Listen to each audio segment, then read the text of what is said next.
Merhaba değerli arkadaşlar, değerli dostlar. Umarım hepiniz iyisinizdir. Bugün insanlık tarihinin en eski ve en derin anlayışlarından birini konuşacağız. Konumuz mistisizm. Peki mistisizm nedir? İnsan neden mistik düşüncelere ve manevi deneyimlere ihtiyaç duyar? Mistisizm ile vahiy arasında nasıl bir fark vardır? Bir mistiğin yaşadığı tecrübeyle bir peygamberin aldığı vahiy aynı şey midir? Ve en önemlisi mistik arayışlar bazen neden insanı hakikate değil de yanılgıya ve istismara götürebilir. Bu konu sadece dinlerin değil, felsefenin, psikolojinin, sanatın ve insan ruhunun da merkezinde duran bir konu olduğu için bu konuyu seçtim arkadaşlar. Çünkü insan sadece yiyen, içen, çalışan bir varlık değildir. İnsan aynı zamanda sorular sorabilen bir varlıktır. Yani soruları ben kimim, nereden geldim? Ölümden sonra ne olacak? Bu evren neden var? Acının anlamı nedir? Mutluluk nedir? Tanrı var mı?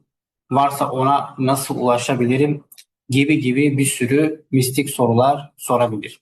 İşte mistisizm insanın bu sorular karşısında verdiği en eski cevaplardan biridir.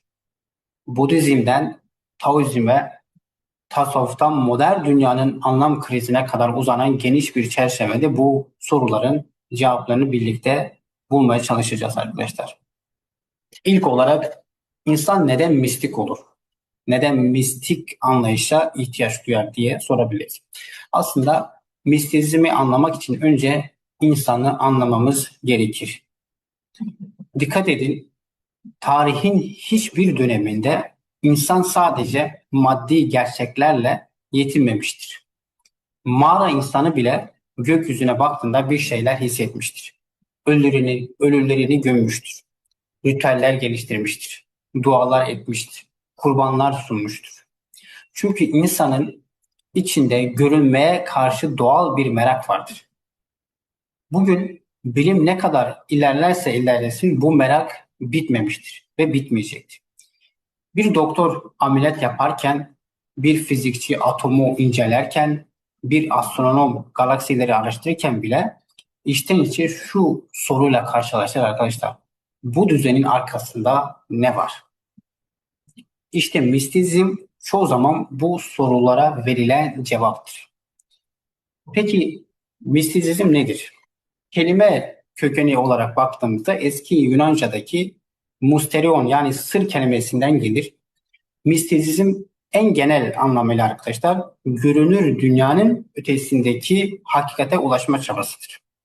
Yani akıl yürütmenin ötesine geçerek hakikati doğrudan tecrübe etme iddiasıdır. Yani bir mistik için bilgi sadece kitaplardan öğrenilen şey değildir. Hakikat yaşamalıdır.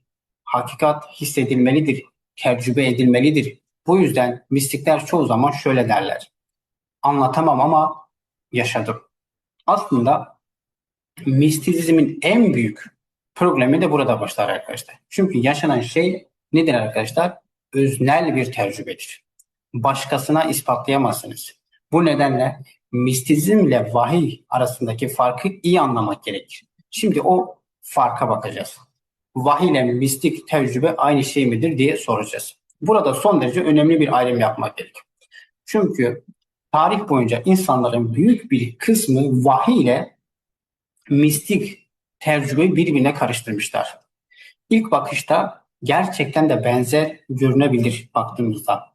Her ikisinde de sıradan insanların yaşamadığı bir tecrübe vardır.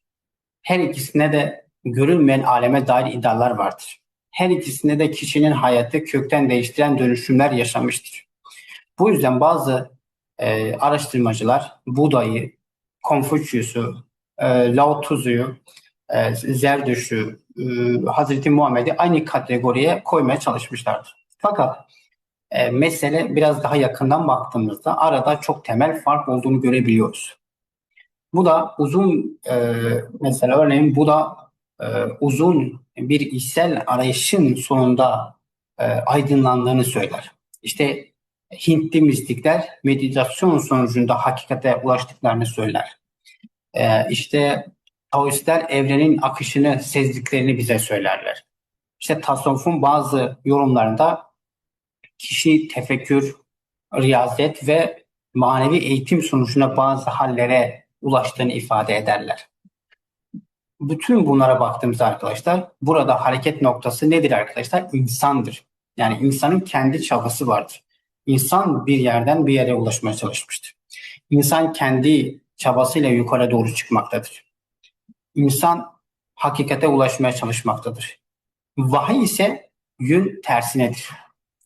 İslam'ın iddiasına göre Hz. Muhammed hakikati ararken kendi zihninde bir sistem kurmamıştır. Kur'an'ın anlatımına göre vahiy dışarıdan gelmemiştir. Yani insan göğe çıkmamıştır. Gökten insana hitap edilmiştir. Bu bir benzetme. Yani insan mutlağa ulaşmamıştır. Mutlak olan insana seslenmiştir. Bu yüzden mistizm ile vahiy arasında en temel fark şudur arkadaşlar. Mistisizmin durumu insanın Tanrı'ya ulaşma çabasıdır.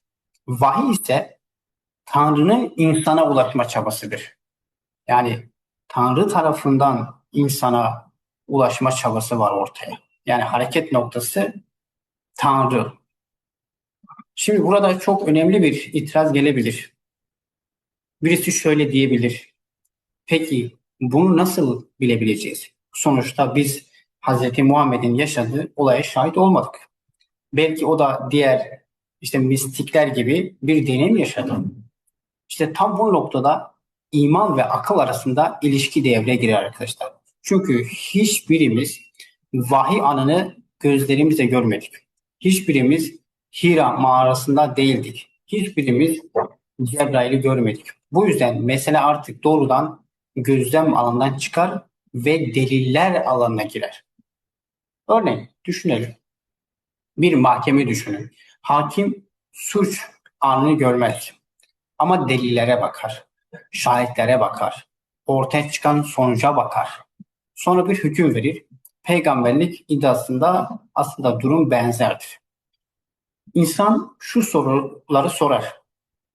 Yani kendisine vahiy geldiğini söyleyen peygamber için bu soruları sorabilir. Bu kişinin ahlaki kriteri nedir? Hayatı boyunca güvenilir biri olmuş mudur? Söyledikleri kendi çıkarına mı hizmet ediyor? Yoksa toplumsal bir fayda var mı? Getirdiği mesaj yaşadığı çağın ürünü müdür? Yoksa onu aşan bir derinlik taşıyor mu? Bu mesaj insanları neye çağırıyor? İşte güce mi, servete mi, şöhrete mi yoksa hakikate ve ahlaka mı taşıyor? Burada Kur'an'ın kendisi de dikkat çekici bir tavır sergiler. Kur'an insanlardan körü körüne inanmasını istemez. Sürekli düşünmeye çağırıyor. Sürekli sorgulamaya çağırıyor. Sürekli delillere bakmaya çağırıyor. İşte akletmez misiniz? Düşünmez misiniz? İbret almaz mısınız? Soruları Kur'an boyunca tekrar edilir. Yani Kur'an'ın yaklaşımı şudur arkadaşlar. Önce mesajını incele. Önce içeriye bak. Önce hakikat iddiasını değerlendir. Sonra karar ver. Kendin karar ver. Aslında burada iman çoğu kişinin düşündüğü gibi aklın karşıtı değil arkadaşlar.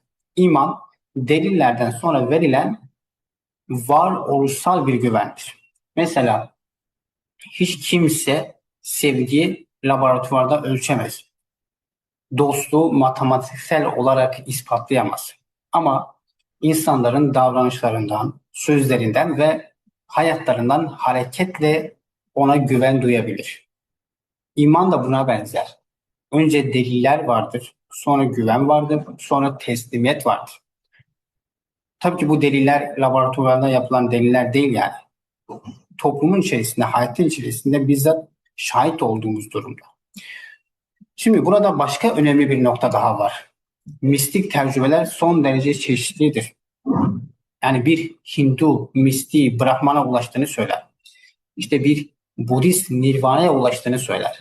Bir Taoist Dao ile uyumdan söz eder. Bir yeni çağ mistiği evrensel enerjiyle birleştiğini söyler. Bir başkası kozmik bilinç yaşadığını söyler. Fakat bunları hepsi birbirinden farklı şeyler anlatır. Eğer hepsi aynı anda doğruysa çelişki ortaya çıkar. Eğer farklı şeyler söylüyorsa hangisinin doğru olduğu sorusu ortaya çıkar. İşte vahiy e, iddiası burada farklı bir konumdadır. Vahiy, ben insanın sezgisel yorumlarından biri değilim der. Ben Allah'tan gelen bir bildirimim iddiasında bulunur. Dolayısıyla tartışma artık mistik deneyim kendisinden çok bu iddianın doğruluğu üzerine yoğunlaşmak gerekir.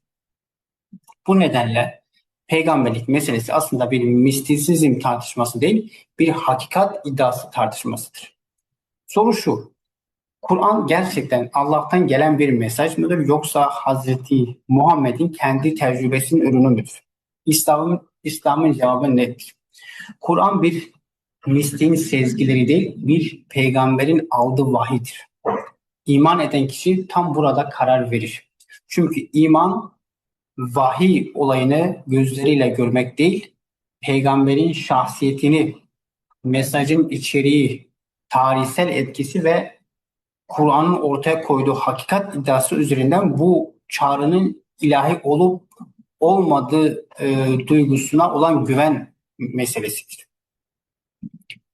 Muhammed hakikati mi arıyordu yoksa hakikat gerçekten Muhammed'e mi geldi? İslam'ın bütün peygamberlik anlayışı bu ikinci cevabın üzerine kuruludur. Yani hakikat Hazreti Muhammed'e geldi. Şimdi arkadaşlar şu soruyla devam edelim. Bütün dinlerde neden mistisizm var? Hinduizm'de var, Budizm'de var, Taoizm'de var, Yahudilikte Kabala var, Hristiyanlıkta mistik gelenekler var, İslam'da tasavvuf var. Peki neden? Çünkü insanın ruhsal yapısı ortaktır arkadaşlar. Kültürel farklılıktır. Dinler farklıdır. Diller farklıdır. Ama insanın varoluşsal sancıları her yerde benzerdir. Acı her yerde acıdır. Ölüm her yerde ölümdür. Yalnızlık her yerde yalnızlıktır. Bu yüzden insanlar farklı coğrafyalarda benzer manevi arayışlara yönelmişlerdir. Mistiklerin ortak iddiası arkadaşlar, yani mistizm bütün türlerinde ortak bir tema var. İnsan şu an olduğu kişi değildir. Daha derinde başka bir ben vardır. İşte günlük hayatta yaşanan benlik, egoların, arzuların, korkuların, hırsların oluşturduğu yüzeysel benliktir. Mistikler der ki bu sahte benliği aşarsan hakikati benliğe ulaşır. Bu düşünce Hindistan'da Atman olarak karşımıza çıkar. Budizm'de Nirvana olarak karşımıza çıkar. İşte tasavvufta nefsin terbiyesi olarak karşımıza çıkar. İşte Taoizm'de doğanın akışıyla uyum olarak karşımıza çıkar. Yani isimler farklıdır ama arayışlar benzerdir. Şimdi bu soruyu da cevaplamaya çalışalım. Daha doğrusu yani bu durum üzerinde duralım. Mistizmin tehlikeli tarafı da var arkadaşlar. Biraz bu eleştiriler tarafına bakalım. Çünkü mistizm sadece insanın hakikat arayışını temsil etmez. Aynı zamanda insanın yanılma ihtimalini de içinde taşır. Burada çok önemli bir mesele vardır. Mistik tecrübe son derece öznel bir alandır. Subjektiftir. Bir bilimsel deney gibi herkes tarafından tekrar edilemez. İşte bir matematik teoremi gibi herkes tarafından aynı sonuca ulaştırılamaz. İşte bir laboratuvar sonucu gibi ölçülemez. Kişi yaşar, hisseder ve yorumlar. Sorun tam olarak da burada başlar zaten. Çünkü insan sadece hakikati arayan bir varlık değildir. Aynı zamanda hata yapan, yanılsamalara kapılan, kendi arzularını hakikat zanneden bir varlıktır. Mesela bir insan gördüğü bir rüyayı ilahi mesaj sanabilir. Bir başkası yaşadığı güçlü bir duygusal deneyimi Tanrı'nın kendisine konuşması olarak yorumlayabilir. Bir başkası içinde geçen bir düşüncenin doğrudan Allah'tan geldiğini düşünebilir. Bir başkası güçlü bir sezgisini vahiy sanabilir. İşte bir başkası kendi vicdanını kanaatini mutlak hakikat olarak ilan edebilir. Oysa bütün bunların kaynağı gerçekten ilahi olmak zorunda değildir. Psikoloji olabilir, bilinçaltı olabilir, çocukluk deneyimleri olabilir, travmalar olabilir, arzular olabilir, korkular olabilir, işte kültürel etkinlikler olabilir, nefis olabilir. İnsan zihni bazen görmek istediğini görür, duymak istediğini duyar, inanmak istediğine inanır. Bu yüzden tarih boyunca sadece hakikat arayan mistikler ortaya çıkmamıştır. Aynı zamanda sahte peygamberler de çıkmıştır. Sahte mesihler de çıkmıştır. Sahte şeyhler de çıkmıştır. Sahte gurular da çıkmıştır. Hatta bazen bu insanlar başlangıçta bilinçli dolandırıcı bile değildi. Önce kendilerini inandırdılar, sonra başkalarını inandırmaya çalıştılar. Sonra etraflarında bir kutsallık halifesi oluştu. Sonunda eleştirilmez hale geldiler. Yani tarih bunun örnekleriyle doludur. Bir insan çıkıp ben özel seçildim. Ben gizli bilgiler alıyorum. Tanrı bana konuşuyor. Benim kalbime doğuyor. Dediğinde bunun doğru olup olmadığını nasıl anlayacağız? İşte tam burada akıl devreye girer. Eğer her iş ses ilahi mesaj kabul edilirse dünyada milyarlarca vahiy ortaya çıkar. Eğer her sezgi hakikat kabul edilirse birbirine tamamen zıt binlerce hakikat ortaya çıkar. Eğer her rüya ilahi kaynaklı kabul edilirse gerçekte hayali ayırt etmek imkansız hale gelir. Bu nedenle e, Kur'an'da ilginç bir yöntem tarzı var. Kur'an'ın insana körü körüne mistik deneyimlere teslim edilemez düşüncesi var. Sürekli düşünmeye çağırması, işte sürekli sorgulamaya, sürekli delil istemeye çağırması. Kur'an'da yüzlerce kez işte akıl süreçlerine, düşünceye atfetmesi bunlar tesadüf değildir.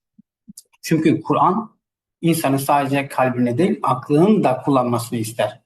Aslında Kur'an'ın eleştirdiği müşriklerin önemli bir kısmı da kendi sezgilerini ve geleneklerini hakikat kabul eden insanlardı.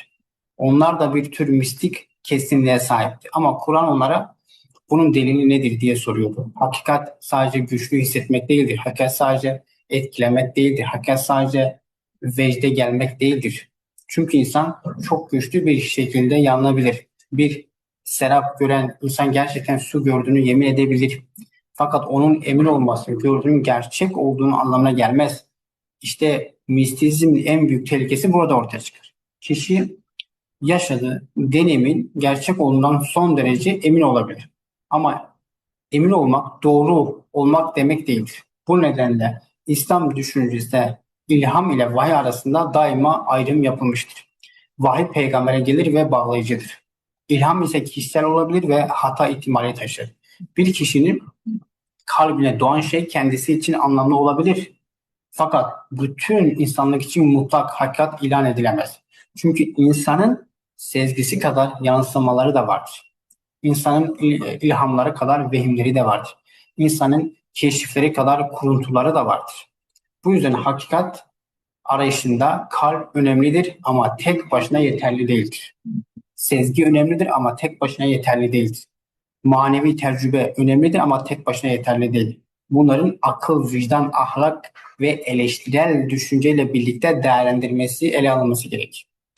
Aksi halde insan hakikati ararken farkında olmadan kendi zihninin putlarına teslim olabilir. Şimdi arkadaşlarım, yani şu soruyu da şey yapalım. Süremiz az kaldı. Modern insan neden yeniden mistizme yöneliyor diye bir soru vardı. Onu cevaplamaya çalışalım. Yani bugün baktığımızda işte teknoloji çağındayız. Yapay zeka var. Uzaya gidiyoruz. İşte genetik mühendisliği yapıyoruz. Ama aynı zamanda depresyon da artıyor. İşte aksiyete artıyor. Yalnızlık artıyor. İnsanların çoğu hayatın anlamını kaybediyor. Bunun sebebi sadece ekonomik değildir. Anlam krizidir. Yani insan her şeye sahip olup yine de mutsuz olabiliyor. Bunu modern dünya açıkça gösteriyor. Bugün dünyanın en zengin toplumlarında bile psikolojik sorunların artması tesadüf değildir. Çünkü insan sadece ekmekle yaşamaz. İnsan anlamla yaşar. Viktor Frankl'ın söylediği gibi insan haz peşinde değil anlam peşindedir. İşte modern insan mistizme biraz daha bu boşluğu doldurmak için yöneliyorlar. Modern e, dünyada mistizmin farklı versiyonları duruyor karşımızda arkadaşlar. Peki tasavvuf mistizm neresinde duruyor? Ona da bakalım. Yani tasavvuf çoğu araştırmacı tarafından İslam mistizmi olarak kabul ediliyor biliyorsunuz. Ancak tasavvufun kendi özgü tarafları vardır. Tasavvuf sadece bireysel deneyim değildir. En azından klasik anlayışta Kur'an, peygamber örnekli ahlak, zikir, tefekkür, mürşit ilişkisi gibi unsurlar üzerine kuruludur. Tasavvufun merkezinde soru şudur: nefsini nasıl arındırırım? Modern dünyanın sorusu ise çoğu zaman şudur: nasıl daha güçlü olurum? Tasavvuf güç aramaz, arınma arıyor. Modern insan kontrol etmek istiyor, tasavvuf teslim olmak istiyor. Yani modern insan sahip olmak istiyor, tasavvuf bırakmak istiyor. Bu nedenle tasavvuf ile modern kişisel gelişim kültürü arasında ciddi farklar var diyebiliriz arkadaşlar.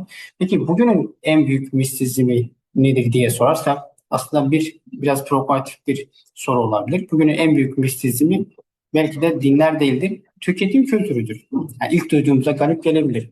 Çünkü mistizm deyince aklımıza mağaralar, işte müzivanlar, meditasyonlar, tarikatlar ve mistikler gelir. Ama biraz daha dikkate bakarsak modern insanın da görünmeyen bir inanç sistemi içinde yaşadığını fark ederiz. Bugün milyonlarca insan farkında olmadan şu varsayımlara inanıyor: daha çok kazanırsam mutlu olurum.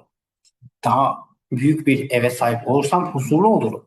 Daha lüks yaşarsam kendimi değerli hissederim. Daha fazla işte takipçim olursa e, eksikliğim tamamlanır. Yani saygınlığım artır. Daha görünür olursam daha gerçekçi bir insan olurum diyor. Bunlar çoğu zaman sorgulanmayan modern dogmalardır. Kimse bunların doğruluğunu kanıtlamaz. Ama insanların hayatları bu inançlar üzerine dururlar. Tıpkı eski çağlarda insanların kurtuluşu başka dünyalarda araması gibi.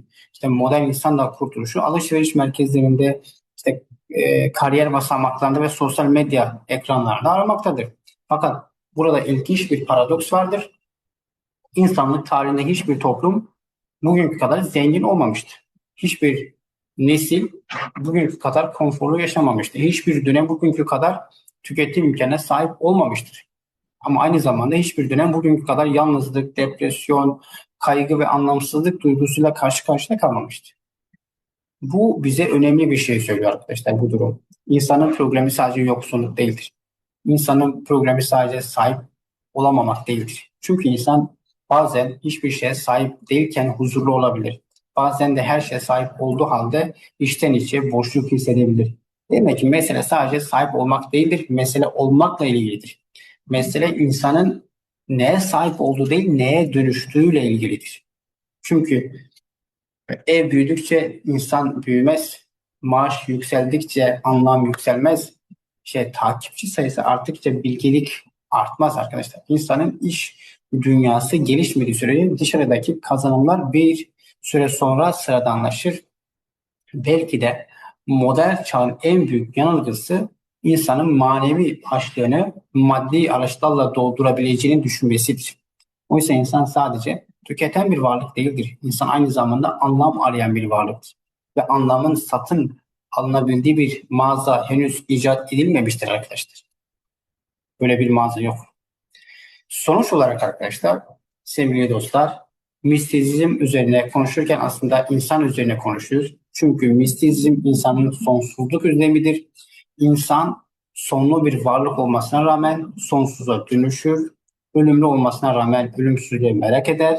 Sınırlı olmasına rağmen mutlak hakikati arar. Bu yüzden mistizm sadece dinlerin değil, insan olmanın da bir parçasıdır. Fakat burada temel soru şudur: hakikate nasıl ulaşacağız? Salt sezgiyle mi, salt akılla mı, salt gelenekle mi, yoksa vahiy, akıl, vicdan ve tecrübenin birlikte çalıştığı daha dengeli bir yolda mı? Belki de insanın asıl meselesi budur. Çünkü bütün büyük araçların sonunda aynı soru durmaktadır: gerçek nedir? Ve insanlık tarihi biraz da bu soruya verilen cevapların hikayesidir. Beni dinlediğiniz için çok teşekkür ederim. Umarım faydalı bir sohbet olmuştur. Lütfen görüşlerinizi bildirin. Daha fazla faydalanalım. Kendinize iyi bakın. Allah'a emanet olun.